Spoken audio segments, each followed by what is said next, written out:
Friday night, Riverbend Music Center.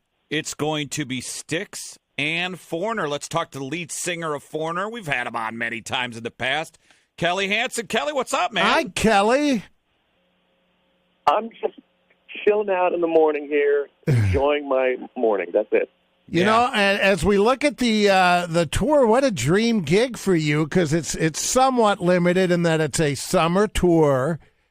And when you look at, you throw John Wayne up first, you and Styx, you know, switching spots, however it works. For you as the lead singer, and buddy, there's no need for long drum solos in this. It's just hit after hit after hit, isn't it? Well, I don't want to give away anything at the show. Yeah. A reason for everything in the show. That's all I'll say. Yeah.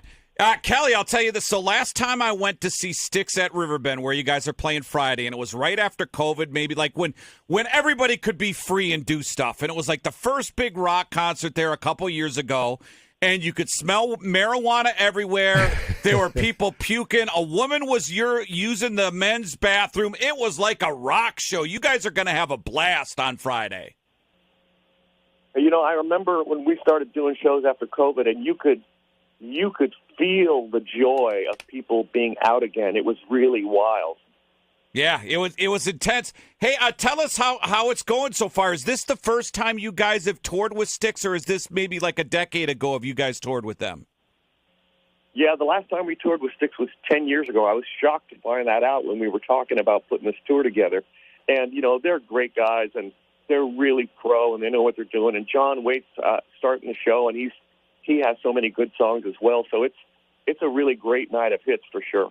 Yeah, and Torg mentioned the partying. You know, you're a touring veteran, and it's certainly not 1988 anymore. How do you spend your days on tour in 2024? Do you still sleep all day, or do you take in sights? How's it work? Well, when it's not like 100 degrees, I like to go for a walk. But most of the time, basically, I'm just resting my voice. So I'm very familiar with the practice of not saying a single word for a day or even two at a time. And I encourage anyone who's never done that to try it and see how challenging it is. It's really easy for me now, but it's not only rests your voice, but it does something to your mind as well, because you start to realize that most of the stuff that you hear every day is meaningless chatter. And that's really... Yeah, we're married. We get it. Yeah, my wife's agreeing with you. Hey, Kelly, on those same lines, we talked to Joe Elliott before they were doing their stadium tour, and he says he has to, you know, because he's getting up there, and he says, you know, I have to do about 2.5 hours of vocal training a day to make sure my voice sounds. So outside of being silent, do you do any vocal training as well? No, all I do is I do a warm-up before the show. I start about an hour before the show, but what it really is just I'll sing a couple of notes, and then I won't say anything for 5 or 10 minutes. Then I'll sing them like those notes again, or a couple different notes, maybe a half step higher, and then, you know, pause, and then a half step higher, and just slowly work my vocal cords and keep going higher in my range, because the goal is you want to fill your vocal cords with blood to get blood flow going to them so that they're very warmed up.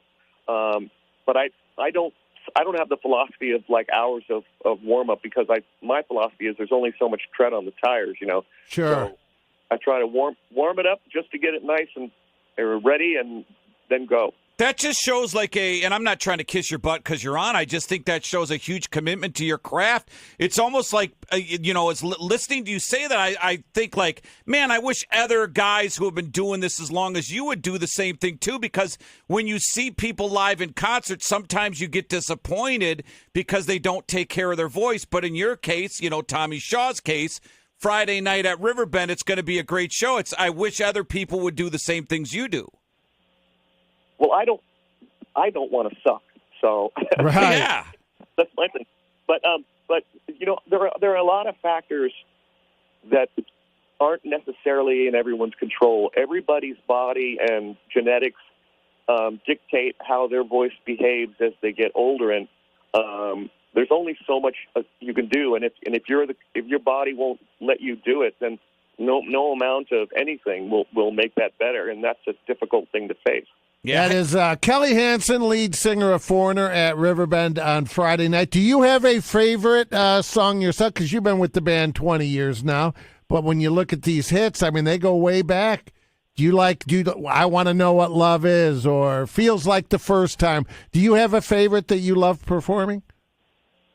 Well, the thing is that I'm not a favorites type of person, because that means you're saying one thing is better and something else is not as good, and I'm just saying these songs are different, and I enjoy them individually, just like I would a delicious basket of fresh fruit. One day I'm in the mood for an orange, one day I'm in the mood for an apple, but okay. They're all great. They're all great songs, and that's how I see life, really. With movies or literature or anything like that, or people even. You can tell the guy. Good analogy. He takes care of himself. I would have used pizza. He uses fruit, but that's well, all right. Yeah. I'm fat guy. He's healthy guy. Hey, Kelly, how involved is Mick Jones? Is he going? I know he's not on stage, but is he keeping up to date with you guys? Does he show up on tour every now and then? What's Mick's involvement with the band?